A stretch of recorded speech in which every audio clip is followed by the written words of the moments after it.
Representative Hanson said no. I think the ayes have it, possibly adopted.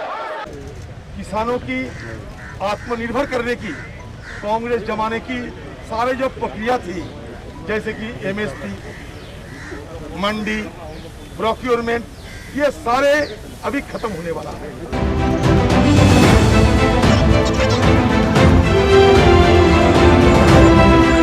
Bharat देश के कई हिस्सों से चल रहे किसान आंदोलन का आक्रोश मोदी सरकार के खिलाफ बढ़ता ही जा रहा है।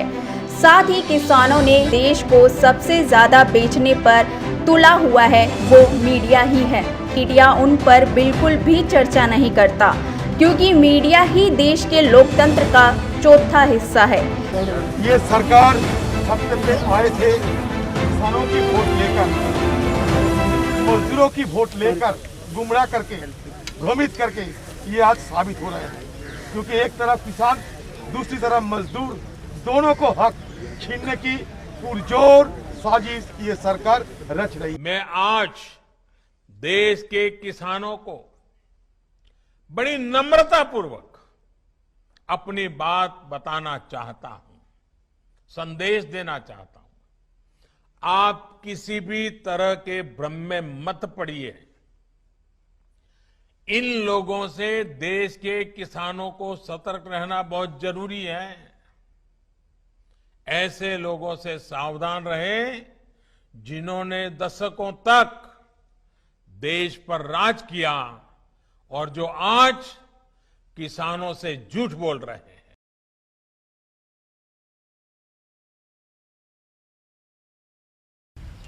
नमस्कार दोस्तों, मैं कबीर सिद्दीकी आपका इस्तकबाल करता हूं मेरे इस प्रोग्राम में।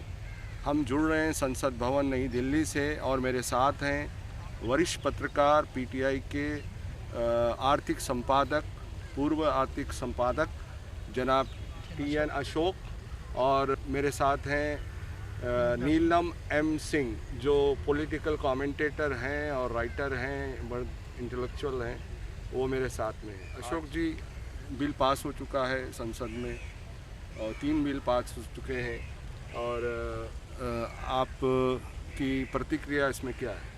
ये तीनों जो बिल है मोदी सरकार ने ऐसे बनाया है कि पिछले 60 या 70 साल में जो आर्थिक प्रदर्शन इन किसानों का नहीं हुआ है उसकी एक अनोखी पहचान लाने के लिए किया है। पहले बिल है, मैं बिल का नाम नहीं लेना चाहता हूँ, बहुत लंबा है। तो पहले बिल में है प्रोविज़न ऐसा है कि किसान अपने जो उत्पादन है उसे डायरेक्टली कंज्यूमर को बेच सकता है। पहले क्या हुआ था, इससे कहते हैं, हम अंग्रेजी में कहते हैं डिमांड सप्लाई मैनेजमेंट चेन। तो पहले क्या होता था कि किसान एक मिडिल मैन को बेचता था, नहीं तो वेंडर को बेचता था। वेंडर जो आरती होते हैं, जो ट्रेडर्स होते हैं, उनको बेचता था। ट्रेडर जाके मंडी में बेचते। तो अब इसमें क्या नई चीज़ आ गई है? अब क्या नहीं, ये तो डायरेक्ट हो गया ना, इनका पूरा लिंक कट गया। जो बीच में जो लिंक आता है वेंडर का, मिडिल मैन का, आरती का, और ये डायरेक्टली अभी इन तीनों चेन को काट के डायरेक्टली होलसेलर को बेच सकते हैं। इससे कि क्या होता है कि इन तीनों में अगर ये 5 रुपये पे बेचता है तो वेंडर 7 रुपये में बेचेगा, और आरती इसे 10 रुपये में बेचेगा, होलसेलर को 12 रुपये में बेचेगा। तो इसको 5 रुपये ही मिलता है, मगर 12 रुपये में एंड प्रोडक्ट होता है। जी। मैं नीलम जी आपसे जानना चाहूँगा, तो अगर ये फ़ायदे का बिल है तो फिर इतना हंगामा क्यों हो रहा है? अपोजिशन क्यों इतना हंगामा मचा रही है? जी कबीर साहब, मैं आए। जी। आदाब। आज हम यहाँ पर संसद भवन के परिसर में इकट्ठे हो रहे हैं, और हम जिस विषय पे चर्चा कर रहे हैं उससे मुझे बहुत खुशी मिल रही है, जो कि हमारे किसान भाई हैं और जिसके लिए हम जय जवान जय किसान का नारा दे चुके हैं। और जो हमारी एग्रीकल्चरल इकोनॉमी है 50% से ज़्यादा उस पर निर्भर है, और ख़ासकर जो हमारे ग्रामीण क्षेत्र है, गांव हैं, जो कि हार्ड लेबरर है, पुअर फार्मर्स हैं, उनके विषय में ये सब एक चिंता का विषय है। और ऐसा मानना कि पिछली 70 वर्षों में और वहाँ की जो सरकारें थीं उन्होंने हमारे किसान भाइयों के लिए कुछ अधिक नहीं करा, यह भी शायद ठीक नहीं होगा। और अभी जैसे जैसे हमारी चर्चा आगे बढ़ेगी तो मैं आपको बताऊंगी कि सरकार को या तो चाहिए कि वो अपने जो ये फार्म बिल्स लाए हैं उसको सही तरीके से किसानों को, उनके प्रतिनिधियों को समझाएं, और जो ऑपोजिशन पार्टीज़ हैं उनके साथ भी मिलकर ऐसी चर्चा करें जिससे कि एक कॉमन पॉइंट निकलना चाहिए। मैं आपकी बात को रखते हुए मैं ये जानना चाह रहा था, इसमें ये जो अपोजिशन कह रहा है ख़ास तौर पे ये कहते हैं कि कॉरपोरेट का फ़ायदा ज़्यादा होगा और उसमें जो अगर ये बिचौलिए हट गए हैं तो अब ये बड़े लेवल के जो कॉरपोरेट हैं वो इनको एक्सप्लॉइट करेंगे। इसमें आप क्या कहेंगे? मैं अपोजिशन के बात पे सहमत नहीं हूँ, क्योंकि सरकार ने इस बिल को 3 तरह से लाया है। एक तो है पहली पार्ट जो बिल है, पहला बिल है डायरेक्टली किसान अपने उत्पादन को डायरेक्टली कंज्यूमर को बेच सकता है। दूसरा है कॉरपोरेट लोगों को भी बेच सकता है। और तीसरा है इसेंशियल कमोडिटीज़। काफ़ी इसेंशियल कमोडिटीज़ थे, उसमें से बहुत इसेंशियल कमोडिटीज़ जो इसेंशियल कमोडिटीज़ सच्ची में नहीं है उनको निकाल दिया गया है। इससे थोड़ा बाय हो गया है। इसमें अपोजिशन का मेनली एक ही प्रॉब्लम है कि जब किसान डायरेक्टली कंज्यूमर से डील करता है तो स्टेट गवर्नमेंट का रोल बहुत कम हो जाता है और उनका भी जो सेस लगाते हैं एग्रीकल्चरल प्रोड्यूस में वो भी निकल जाता है। सब मैं अशोक जी की इस बात पे थोड़ा सा कुछ कहना चाहती हूँ। एक्चुअली ये जो पूरी बात है ये कोई एक जीएसटी या स्टेट जीएसटी से संबंधित नहीं है, ये एमएसपी से संबंधित है।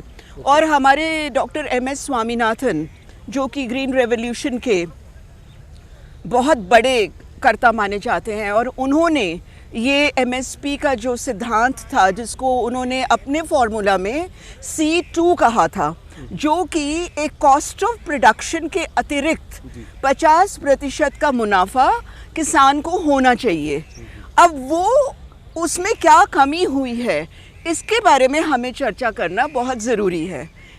एमएसपी के बारे में, क्योंकि पूरे देश में जो अभी किसानों का आंदोलन चल रहा है विशेष रूप से पंजाब में, क्योंकि पंजाब में रबी और खरीफ क्रॉप्स हैं जैसे कि कनक हो गई, गेहूं, चावल और दालें, ये जो मेन खरीफ क्रॉप्स हैं इनके ऊपर जो एक मिनिमम एमएसपी किसानों को दी जाती थी वो तो ख़त्म हो गई अब तो। नहीं ख़त्म नहीं हुई है, ख़त्म नहीं हुई है, उसके बारे में कंफ्यूजन है। अच्छा। और अगर जैसे पहले हमारे एग्रीकल्चरल मंडीज़ होती थी, एग्रीकल्चरल मंडीज़ हैं, मार्केटिंग है, वो प्रोडक्ट को आप आउटसोर्स करेंगे। वॉलमार्ट तक ऐसा किया गया है, वॉलमार्ट तक ऐसा किया गया है। और राजन मित्तल और सुनील मित्तल भारती, उन्होंने तो पंजाब का पूरा एग्रीकल्चर का इसी तरह से टेक ओवर कर लिया था, परंतु उसको भी उनको, क्योंकि वॉलमार्ट इस प्लान में सक्सेसफुल नहीं हो पाया था। तो ये जो एक कंफ्यूजन आ गया है उसको क्लियर करना सरकार के लिए बहुत अनिवार्य है, खासकर किसानों को। जी मैं इस पे और थोड़ा एम्प्लीफिकेशन करना चाहता हूँ कि पहला जो वरी है स्टेट गवर्नमेंट को अपना लॉस ऑफ रेवेन्यू में था, जिसका मैंने आपको पहले एक्सप्लेनेशन दे दिया। जैसे हम एमएसपी की बात करते हैं जिसे कहते हैं मिनिमम सपोर्ट प्राइस, यानी कि गेहूं या चावल की जो एमएसपी होता है तो गवर्नमेंट फिक्स करता है। इसमें गवर्नमेंट में क्लियरली कह चुका है कि एमएसपी में कोई फ़र्क आने वाला नहीं है। अच्छा। तो हमें गवर्नमेंट पे विश्वास करना चाहिए। तो इसमें तो कोई गपला नहीं है, कोई जुमला नहीं है इसमें। तो मेन प्रॉब्लम ये है कि किसान अपने प्रोड्यूस को डायरेक्टली कॉरपोरेट्स को बेच सकता है। इसमें तो 3 और कॉरपोरेट, वो स्टॉक भी कर सकते हैं, फिर उससे और भी प्राइसिंग हाई हो जाएगी फिर अगर वो। स्टॉकिंग तो हमेशा होता है, एफसीआई गोडाउन में होता है स्टॉकिंग, उससे कोई फ़र्क नहीं तो अब पड़ता। एफसीआई का कोई रोल नहीं रहेगा। Let me complete. So the main problem, the main fear जो इधर है, जो भय आया है अपोजिशन और जो अपोजिशन ने किसान को बोला है, किसान जब डायरेक्टली कॉरपोरेट को बेचता है, कॉरपोरेट तो उनका जरा मसल पावर होता है, फाइनेंशियल पावर होता है, तो डायरेक्टली डिक्टेट करता है इस प्राइस में आपको मुझे बेचना ही चाहिए। तो तीन प्रकार के बिग कॉरपोरेट प्लेयर्स हैं। एक तो है रिलायंस जो एग्रीकल्चरल प्रोडक्ट्स में डील करता है, दूसरा है आईटीसी, तीसरा है पेप्सी। पेप्सी ने तो लीज़ किया है फार्म्स, अपना पोटैटो फार्म्स, जहाँ से वो चिप्स बनाता है। और मैकडोनल्ड जो है वो किसी का वो खुद अपना पूरा इंपोर्ट करता है पोटैटोस यूएस से और बनाता है पोटैटो फ्राइज जो मैकडोनल्ड का क्वालिटी प्रोडक्ट है। तो इसी पे डर है कि पूरा मार्केट ये तीनों कॉरपोरेट लोग कब्जा कर लेंगे और स्टेट गवर्नमेंट का कोई रोल नहीं होगा। नहीं, परंतु अशोक जी, मैं आपके ये जो तथ्य है कि स्टेट गवर्नमेंट का कोई रोल नहीं होगा, यह भी ठीक नहीं है, क्योंकि अधिकतर किसान तो जो अपने राज्यों से बाहर ही नहीं आ पाते, जो वास्तव में भूमि हर हैं या भूमिहीन हैं, जो कि किराए पे रोज़ का काम करके अपना काम चलाते हैं, जिनकी ज़मीन नहीं होती। And this is Kabir Sahab, this is not going to be a level playing field, because a common poor farmer cannot negotiate directly with these big corporate honchos. वो तो अपने मंडियों तक भी नहीं जा पाते। और जो आपने बीच में कहा था फूड कॉर्पोरेशन ऑफ इंडिया का, फूड कॉर्पोरेशन तो एक हो गया, हर स्टेट के वेयर हाउसेज हैं, हर स्टेट की मंडियां हैं। और अभी जो कह रहे हैं कि आड़ती जो है उनकी कमीशन कम हो जाएगी, इसलिए ये इतना हंगामा हो रहा है, मैं उससे सहमत नहीं हूँ, क्योंकि आड़तियों का भी तो एक रोल है, क्योंकि वो किसान की फसल उठाते हैं। नीलम जी, ये था कि मंडी से जो मतलब जो फार्मर है, जो किसान है, वो अपनी जो क्रॉप है उसको मंडी तक पहुंचाने के लिए बीच में आड़ती, जो कहते हैं आड़ती का सहारा लेता है, जो अब वो उनका रोल अगर ख़त्म हो जाएगा तो वो डायरेक्ट कॉर्पोरेट के साथ कैसे डील करेगा? किसान तो उसके पास तो बिजली भी नहीं होती है, ना कंप्यूटर होता है, ना कोई वो होता है। तो इस में ऐसा ना हो कि किसान का शोषण हो जाए, उसका एक्सप्लॉयटेशन हो। जी कबीर साहब, बात यह है कि मैं ये मानती हूँ कि हमारी जो एनडीए सरकार है, हमारे माननीय प्रधानमंत्री नरेंद्र मोदी जी आर्थिक रूप से एक असक्षम बैकग्राउंड से हैं और वो किसानों को प्यार करते हैं, मेरा ऐसा मानना है। और ऐसे ही हमारे पिछले प्रधानमंत्री भी करते होंगे, ऐसा भी मेरे को मानना है। परंतु अभी जो ये कन्फ्यूजन आ गया, मैं इसको मात्र पॉलिटिकल नहीं मानती हूँ। ऑपोजिशन पार्टीज़ का रोल होता है अपोज करना, परंतु ऑपोजिशन पार्टीज़ कितनी बार कितने बिल्स के ऊपर सहमति से भी उन्होंने बिल पास करे हैं, उसमें 100% वोटिंग सहमति से हुई है। तो अभी जो आड़तियों का रोल है, ठीक है, जब वो भी बीच में आएंगे किसान के और फार्मर के, तो स्वाभाविक है वो भी अपना मुनाफा रखेंगे। नहीं तो किसान क्यों अपने टमाटर और अपनी सब्जियां सड़कों पर फेंक के विद्रोह करेंगे, आलू फेंकेंगे, प्याज फेंकेंगे। तो जो एक ये समन्वय बनना चाहिए मंडियों के बीच में, कॉरपोरेट्स के बीच में, क्योंकि अभी तक कॉरपोरेट्स का एक्सपीरियंस कोई इतना अच्छा नहीं हुआ है। जैसे मैंने आपको वॉलमार्ट का एग्जाम्पल दिया था, तो वो कॉरपोरेट्स भी कितने हद तक, मतलब corporates cannot take over the whole of the farming sector of India. So the role of the state financial corporations, role of the mandis, role of the state warehousing corporations, ये सब बहुत महत्वपूर्ण है। और हमें बहुत अमीर किसानों की तो चिंता नहीं है, हमें अपने गरीब किसानों की चिंता ज़रूर करनी चाहिए, जिनके पास खेत नहीं है परंतु वे फिर भी किसान हैं, वे खेती करते हैं। और जो बड़े उनके लैंडलॉर्ड्स हैं, उनके लिए खेती करते हैं। तो ये जो एक संघर्ष का वातावरण पैदा हो गया है, अब ये तो सरकार की जिम्मेवारी है कि वो कैसे सबको संतुष्ट करें और स्पष्टीकरण दें। ठीक है, मैं आपसे जाना था जी, ये था कि इसेंशियल कमोडिटीज़ को भी, एसेंशियल कमोडिटीज़ के पहले मैं I would like to differ with Neelam ji. अगर हम वापस वेंडर और आरती और वेयर हाउसिंग कॉरपोरेशन गवर्नमेंट के पास चले जाएंगे, तो जो main objective of the bill जो गवर्नमेंट का है, डायरेक्ट लिंक बिटवीन द किसान and the customer is lost. See, because the main purpose is this supply demand chain जो है, बीच में बहुत पैसा the cost keeps escalating from one point to another. The government is trying to bring down the cost escalation between one end to the other end. end. Now the role, if you read the bill properly, the government does not say that the role of mandis will go away, the role of governments will go away. Government still has complete control over the distribution of commodities. If there is an emergency, or if there is a situation where the government feels that it should step in, state government has the full right to step in and control the distribution of commodities between the farmer and between the customer. So इसमें कोई भय और शंका की बात ही नहीं है. ये कहा जा रहा है कि जो राशन शॉप्स हैं, जो डिस्ट्रीब्यूशन था नेटवर्क, अब वो कॉरपोरेट के हाथ में चला जाएगा. हो सकता है गवर्नमेंट उनको कहेगी कि अब आपका जो राशन है जो मिलता था आपको महीने का, वो भी अब आपको सब्सिडाइज रेट पे वो कॉरपोरेट देगा, क्योंकि जो डिस्ट्रीब्यूशन है वो कहते हैं कि इसमें भी काफ़ी सारा लीकेज है.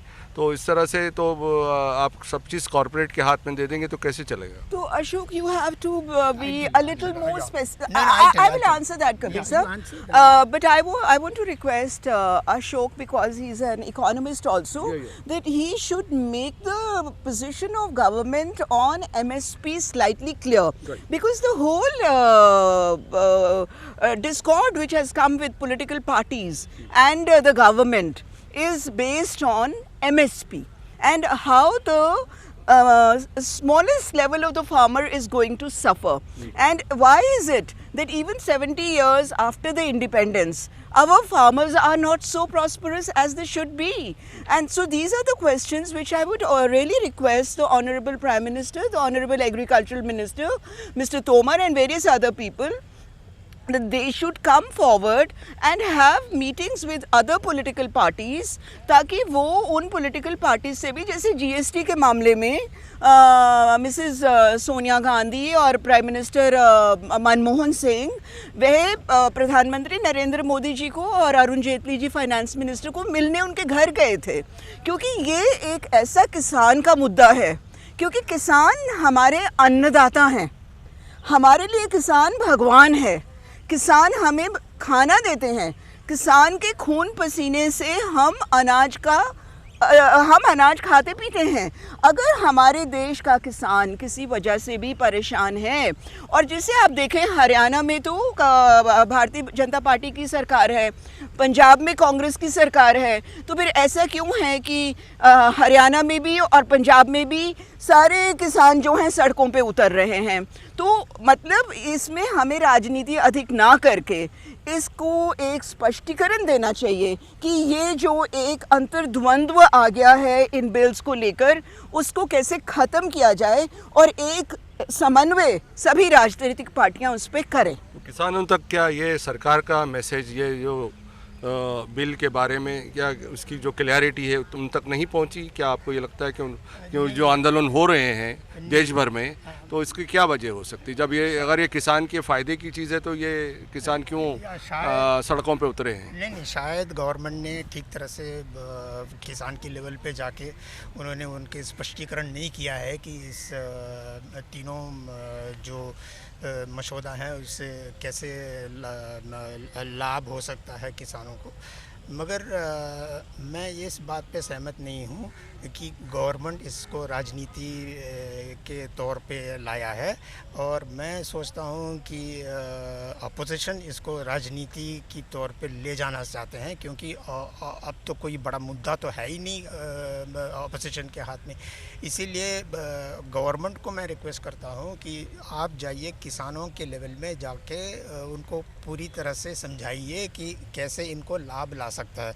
Right now I think the kisans are being misguided, because I have said very clearly that the state government still have the right to control over the distribution of commodities, and MSP will be fixed by the central government. There is no change. The corporates are not going to fix the MSP. The corporates have to fall in line with the MSP that the government fixes.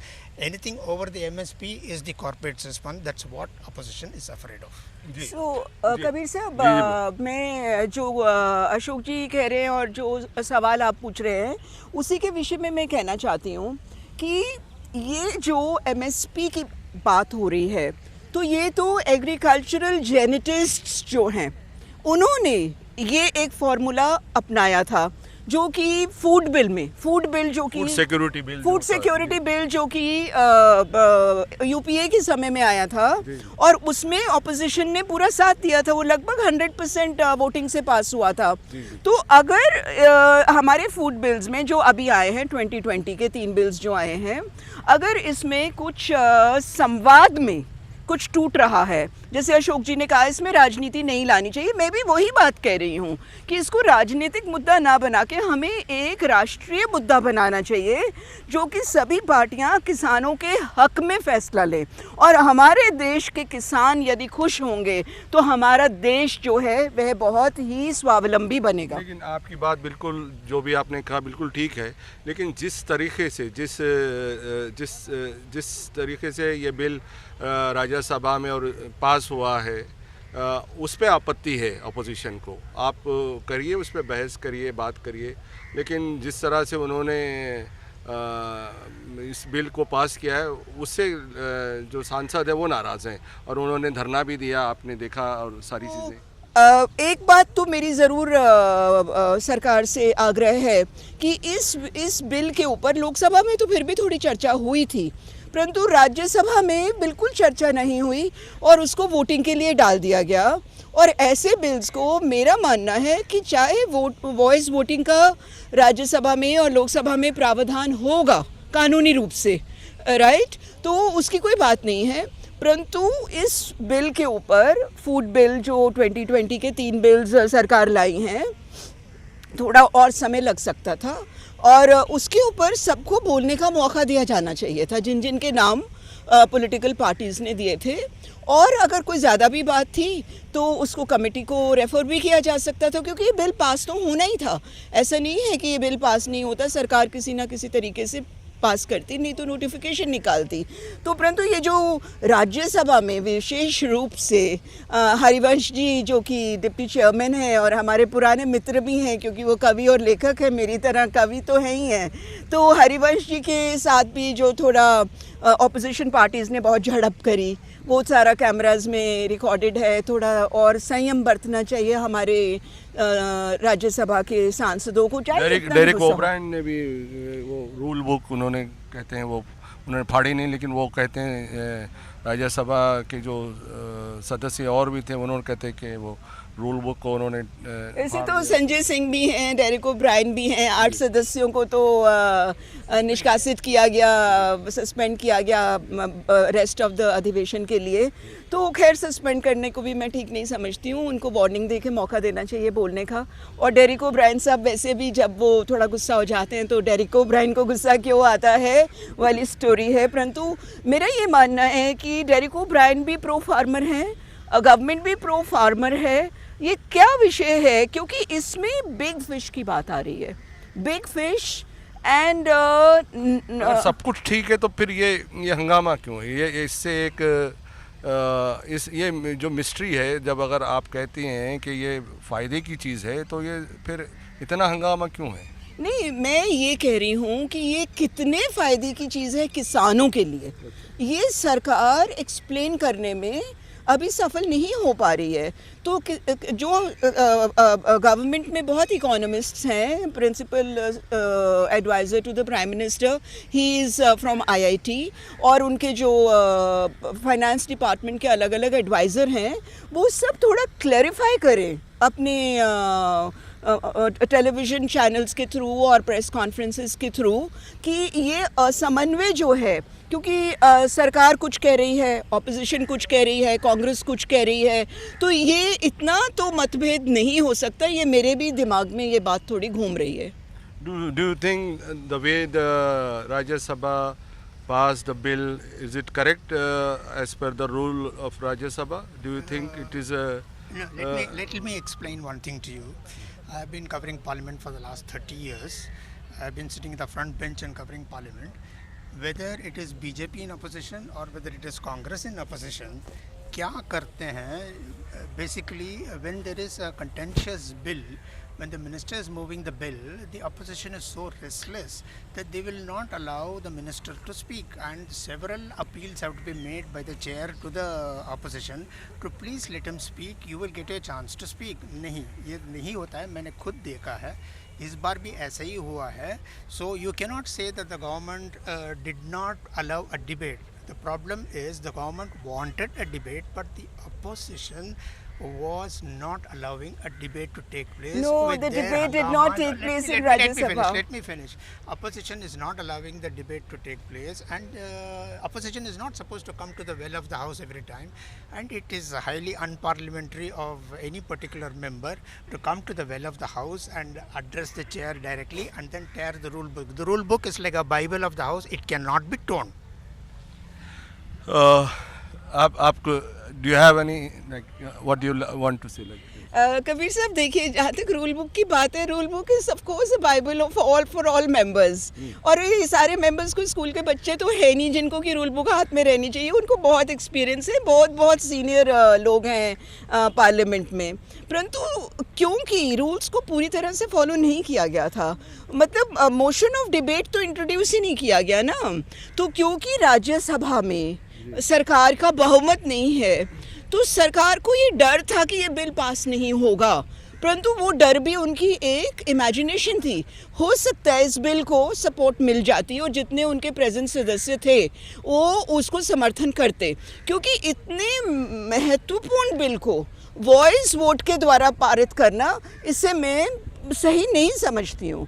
इसमें सभी का साथ होना चाहिए, सभी का योगदान होना चाहिए, अलग अलग पॉलिटिकल पार्टीज़ को बोलने का मौका मिलना चाहिए. और रूल बुक को फाड़ना या ना फाड़ना तो वो तो हमने लोकसभा राज्यसभा में बहुत देखा है. इससे पहले बीजेपी ने भी तो 21 दिन यूपीए के टाइम में पार्लियामेंट ही नहीं चलने दी थी. आपको याद नहीं है जब अरुण जेटली जी ने स्टेटमेंट दिया था कि ये तो हमारा अधिकार है. तो ये अब ये तो पॉलिटिकल लीडर्स हैं, ये क्या करते हैं क्या नहीं करते उस विषय पे तो मैं कुछ ज़्यादा कमेंट भी नहीं कर पाऊँगी. पर हमारे को जो मेन चिंता है वो हमें अपने किसान भाइयों की आर्थिक समृद्धि की है. जी बहुत बहुत शुक्रिया आप हमारे साथ जुड़े, बहुत बहुत शुक्रिया आपका. जय जवान जय किसान. हाँ जी, बहुत बहुत शुक्रिया. Thank you so much. मौका दिया आपने हमारे ओपिनियन को प्रश्नीकरण करने के लिए. Thank you sir.